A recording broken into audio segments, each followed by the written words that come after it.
I'm really excited today to start a two-part segment about the iconic British band, the Rolling Stones. And you might wonder why I'm talking about the Rolling Stones, particularly on a Christian show. However, I will say this. The Rolling Stones, they've been in operation now for 60 years. That's a long time, 60 years. They've been together since 1962, starting out in London, England, and Mick Jagger, the current lead of the group, has been with them the entire 60 years. Now, of course, I've known about the Rolling Stones for a long time, many, many years, have followed some of their music over all that time. And I remember when they first started out. And so it just shocked me and surprised me that 60 years have actually gone by in that amount of time. And I was also surprised to remember and think that at this stage, they're almost 80 years old. Mick Jagger will be 79 this year. So I said, success leaves some clues. And there's something that we can learn from them. So I want us to unpack a little bit about them. And for those of you who wonder how this band that's mostly about sex, drugs, and rock and roll fits into the show, let me say this to you.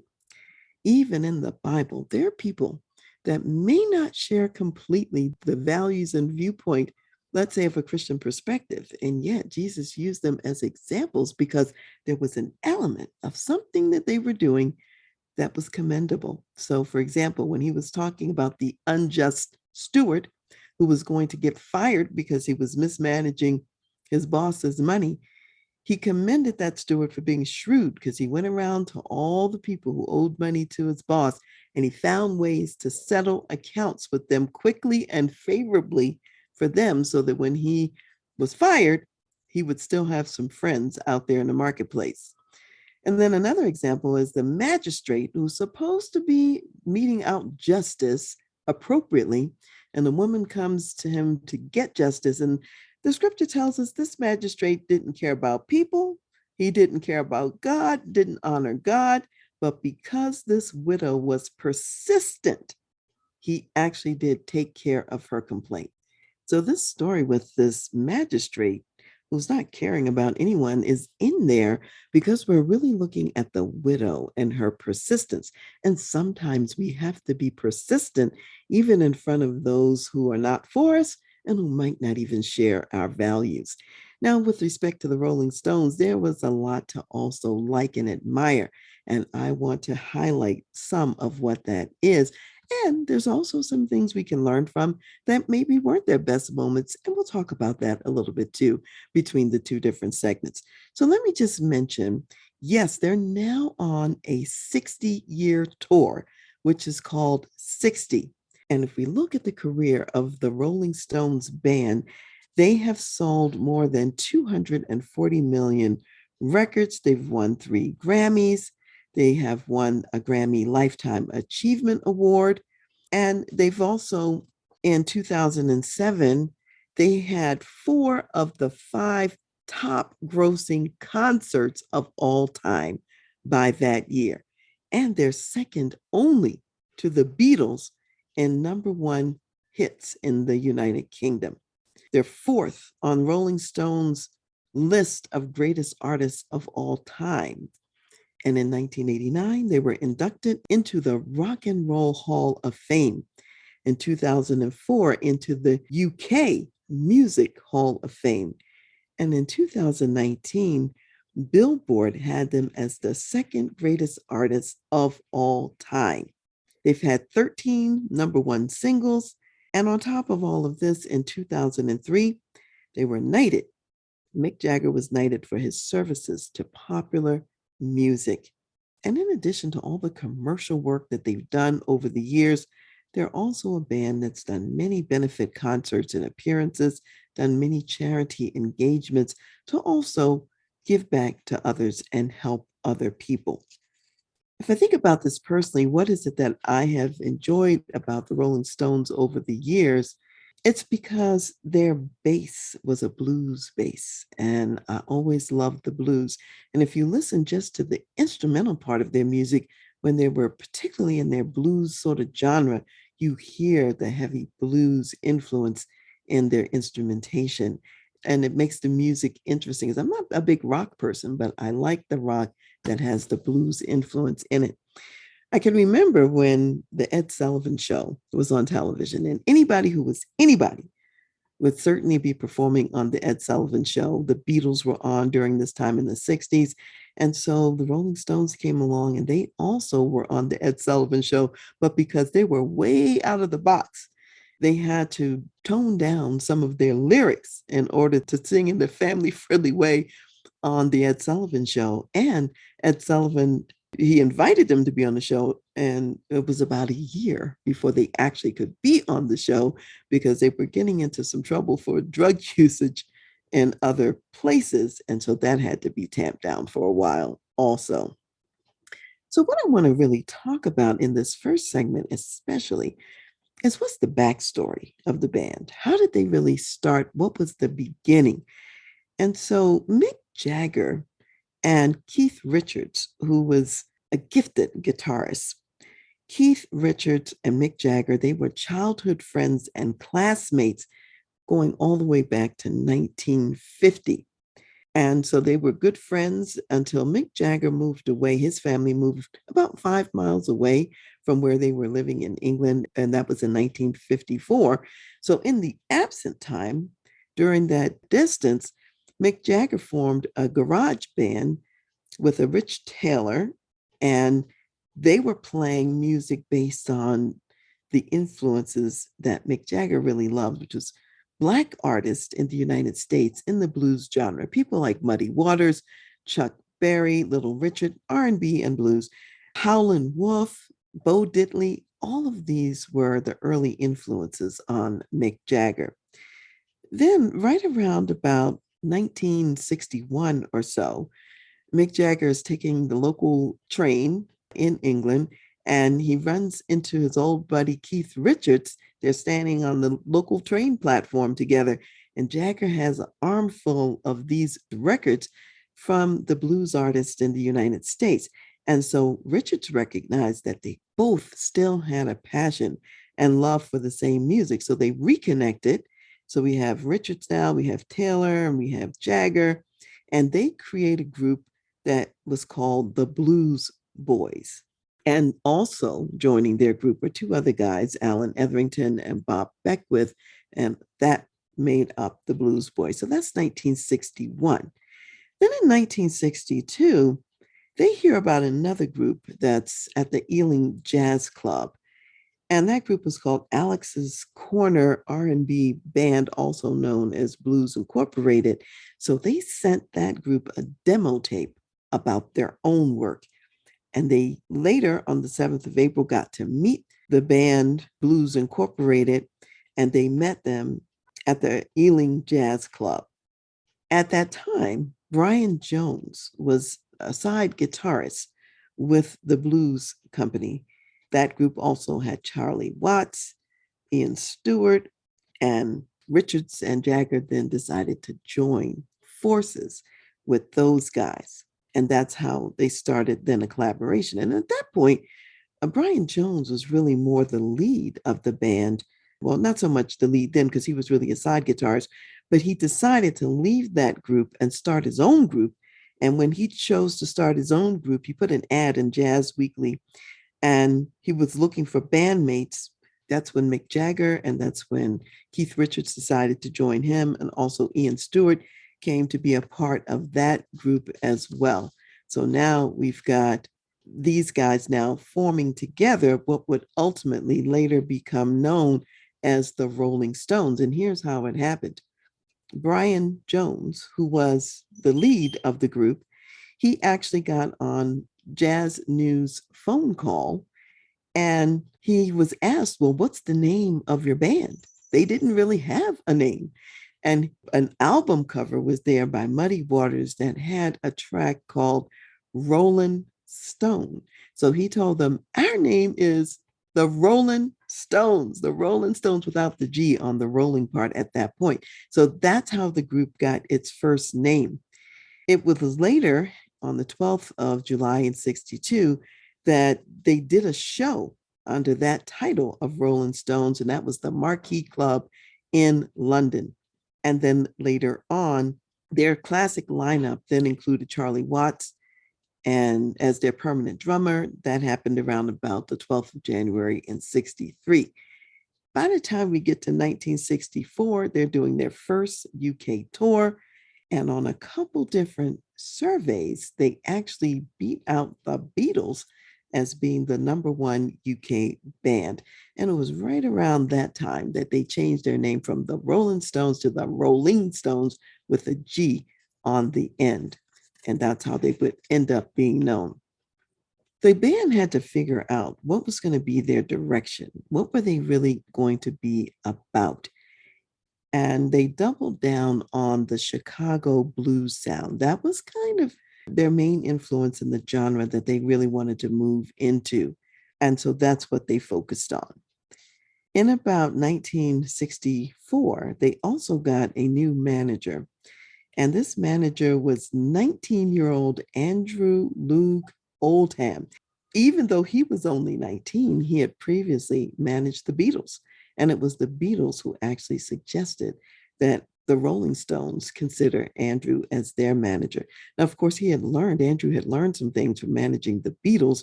And so he's ready to take on this role because the Beatles didn't have the best recording contract.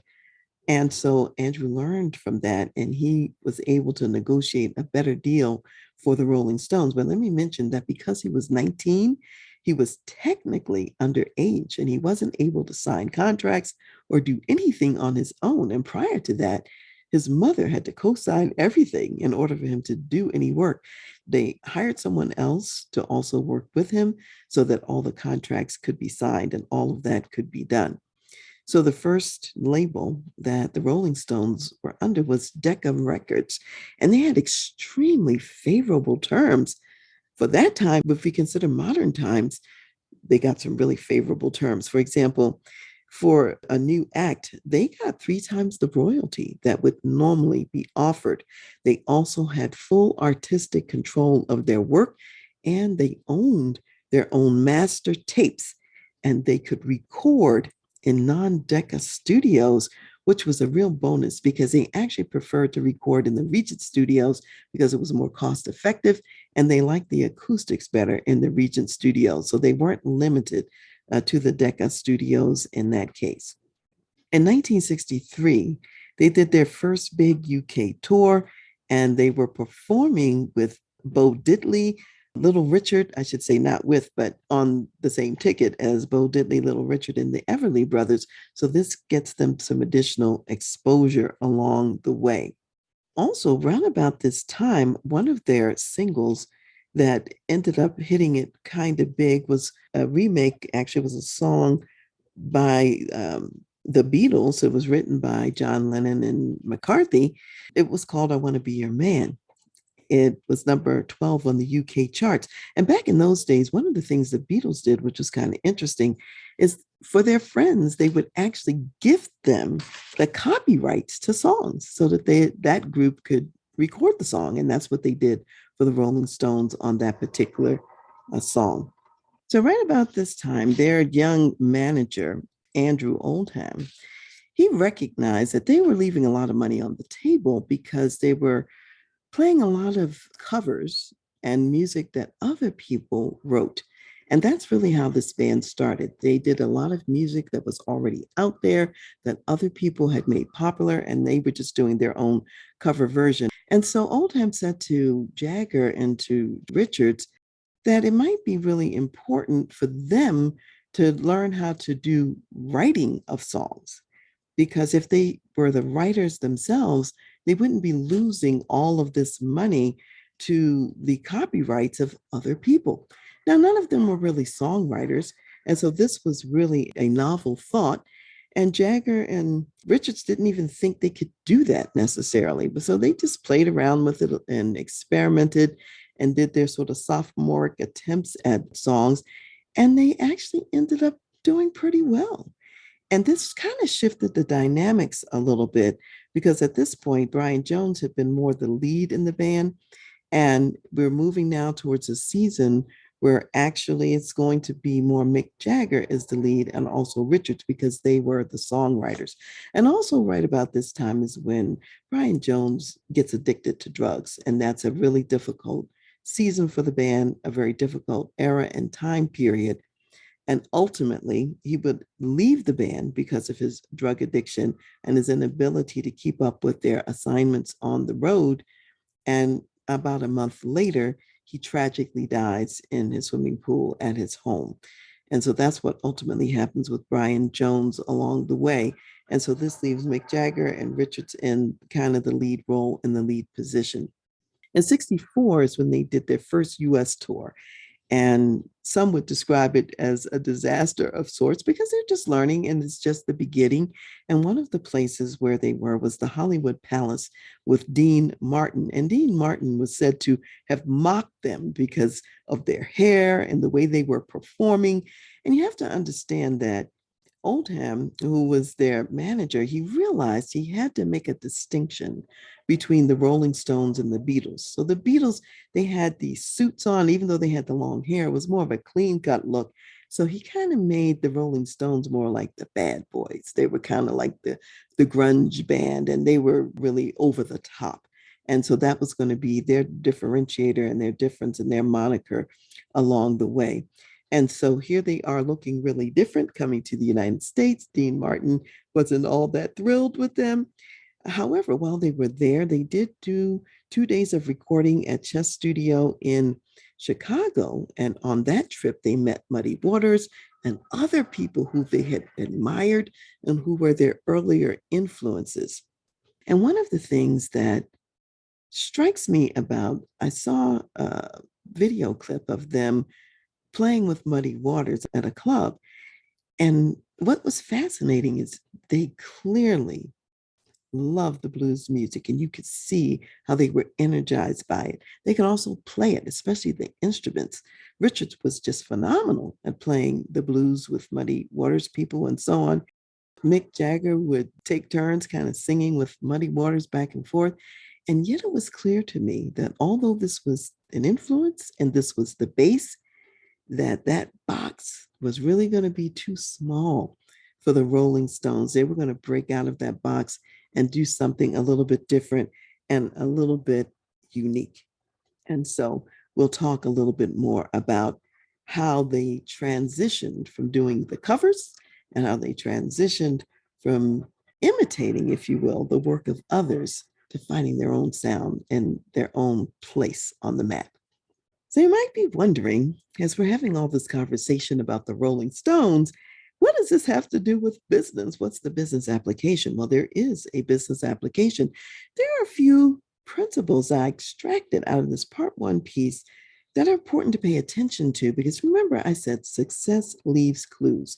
So here are a few things. Number one, they followed their own gifts and passions. They were interested in the blues. And even though no one else necessarily in England was playing the music of these older Black guys out of Chicago in the blues genre, that's what they loved. In fact, they said, this is the music. It feels more real to us than anything that we have heard before. So they stuck with that. They followed their own passions and their own gifts. So, as a business person, you also want to follow the passions you have, the gifts that you have. What is it that's attracting you? For example, you might be really, really good at sales and perhaps finances. That's not your thing. And so you wouldn't want to become a CFO if, in fact, maybe you're more on the marketing and sales side. Go with the gifting. And so that's number one. Number two, they did study the successful icons in their industry. They studied deeply Muddy Waters and they studied deeply all of these blues artists. And they knew how to do that music because they were so interested in it. They were learning. So in this early years, first phase, they're in a learning mode. And so as you are in the business corporate world, those early years are a learning mode. And even as you become a corporate executive, you're learning something about even the executive ranks early on because you're going to have to pass the baton on to other people. So they studied those who were successful, they were in a learning mode. They also established valuable partnerships. And these partnerships with people were with people who had similar passions and interests, shared interests. However, they had different talents, they had different gifts, and they were complementary so that they could collaborate together.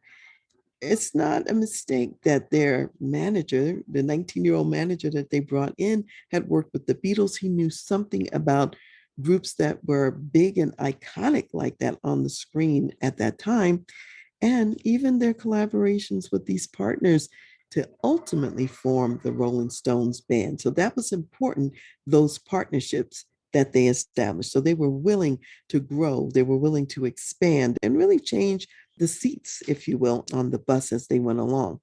And that leads to number four, which is that they leveraged the opportunities that they did have.